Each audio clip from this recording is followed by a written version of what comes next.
Italy have just defeated Scotland in Rome 18 points to 15. What a win for Italy. What a huge win for Italian rugby. And from the get-go, you could just tell Italy wanted it more. It just seemed like Italy wanted it more from the start of the game. And for Scotland, I honestly don't know where you go from here. Such a good squad, such good players. You can't really blame it on the weather. Yes, at a certain point, it became so torrential that it was so difficult to score points. But before that, the slow start they had compared to Italy's very fast start was shocking. It was disappointing from Scotland, and I think most Scotland fans, especially the Scotland fans that watch this, will be really disappointed in that performance. I mean, could it be Gregor Townsend's last season as Scotland coach?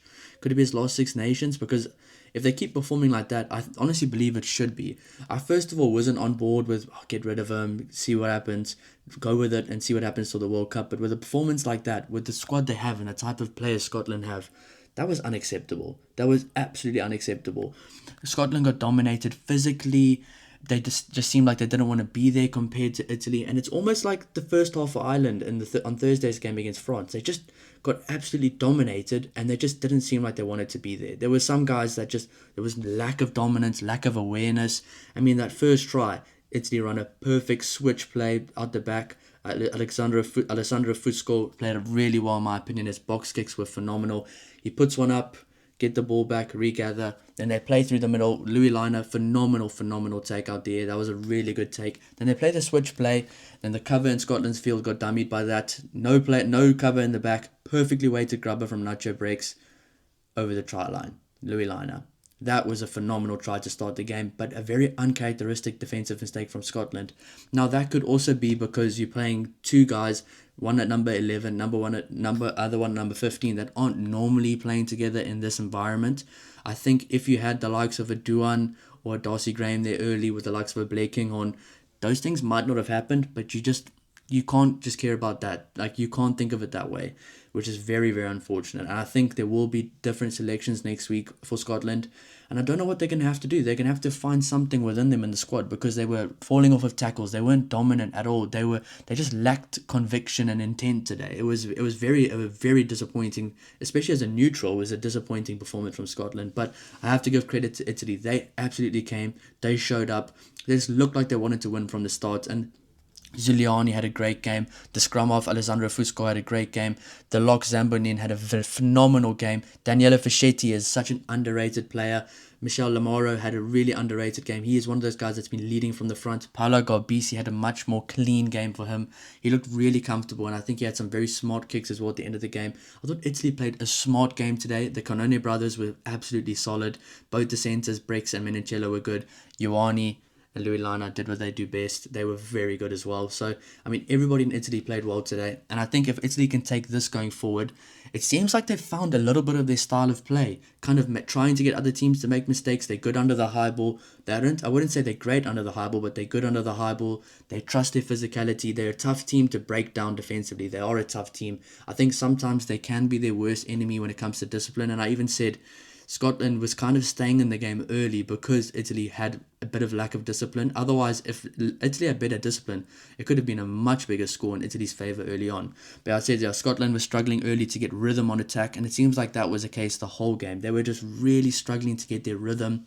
It's almost as if, I don't know how to explain it for people that haven't played before, but when you play, sometimes there's guys that just try force things, or a certain player is going to do well. Like when you watch, say now you watch a South Africa game, okay, well, Cheslin Colby's probably going to beat this amount of defenders and go forward. It was almost as if Scotland was expecting some of their big players to just make magic happen, but you can't just expect that all the time, especially in those conditions. It has to be a team thing. So they sometimes just put some of their guys like a Tui Pelotu, a Hugh Jones, a Finn Russell in a bad position, and they tried to force their way out of it, but they just couldn't. I mean, that's all credit to Italy's defense, but yeah, Scotland's going to have to find a way forward because you can't just rely on these good players to try to do special things, and when it doesn't work, you can't just blame it on the good players that normally do special things, because especially in those conditions and against a good defense like that, it's just not going to happen. So I think Scotland have to go back to the drawing board, find a way to get their rhythm back on attack, because if you look at the Scotland team, this isn't a traditional team where they're just going to kick the ball up. They're going to try to beat you physically. This Scotland team's good. They've got these little trick plays they do. They're good with their little hands in the forwards. They've got a big skill set. And when you take that away from them, especially in these conditions, they actually look really average. And I love Scotland rugby. I want Scotland to do so well. I'd probably say I'm a Scotland fan, even though I'm not from Scotland, but I really am a fan of Scottish rugby. So it was really disappointing to see, as a neutral's perspective, that loves watching this team play normally. So I think they're going to have to go back to the drawing board. I don't know if selections were even an issue. I just thought the whole squad maybe just didn't pitch up today.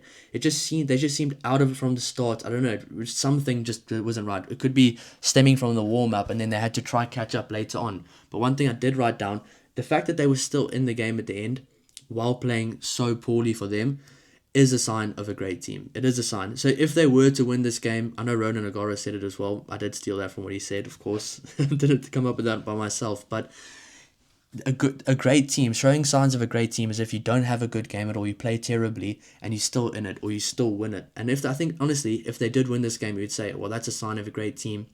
And I still think it's a sign of a great team that they only lost by 3 points against a really charged up Italy team while playing so badly. So the only positive you can take from this is that while playing so terribly, they were still in it. But yeah, all credit has to go to Italy. But let's talk about some positives from Italy. I thought Alessandro Fusco's box kicks were phenomenal and really set him apart from the rest. I was actually counting the hang time of some of his box kicks, and there was some there 4.5, 5 seconds, which is absolutely phenomenal for a scrum half to get that amount of hang time, especially in those conditions.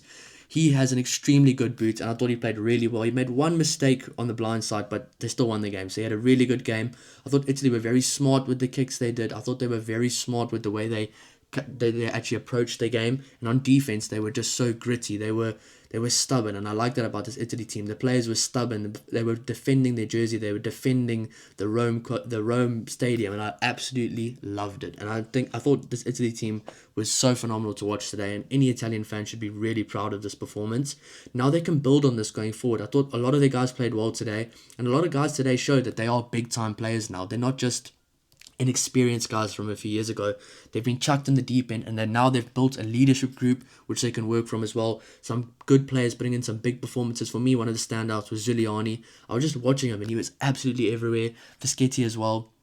The Canone brothers really stepped it up today, but now they can go do this hopefully away from home, because this Italian team's really good at home, and they got a good win now.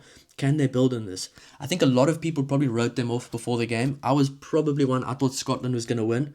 But now that Italy's got the first win under their belt, they can maybe try to get some more. I mean, if Ireland plays the way they did against France, Italy can capitalise on that. I think they can beat Wales right now. I think they are a better team than Wales, but that's still going to be a very good game.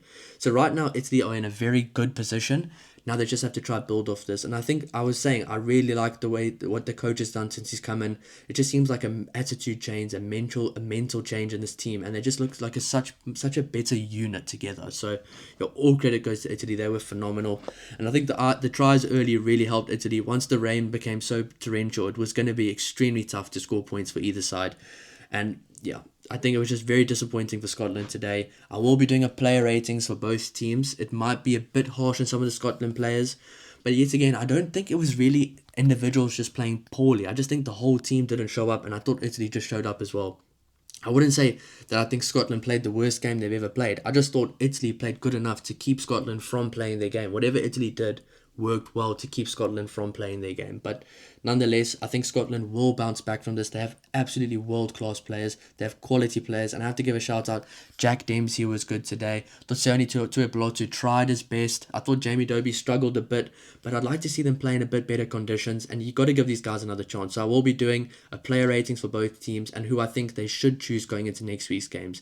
There might be a few changes, but you guys have to click and go watch that video to see that, guys. But yeah, thank you so much for all the support. And if you do enjoy the content, please don't forget to like and subscribe. We'll be doing a bit more of an in-depth review with the player ratings, going through some individual stats, some team stats as well. This is just a full-time reaction of how shocked I am that Scotland actually played that way and that Italy came out firing and put in a massive performance. But yeah, guys, thank you so much, and we'll see you in the next video. Cheers.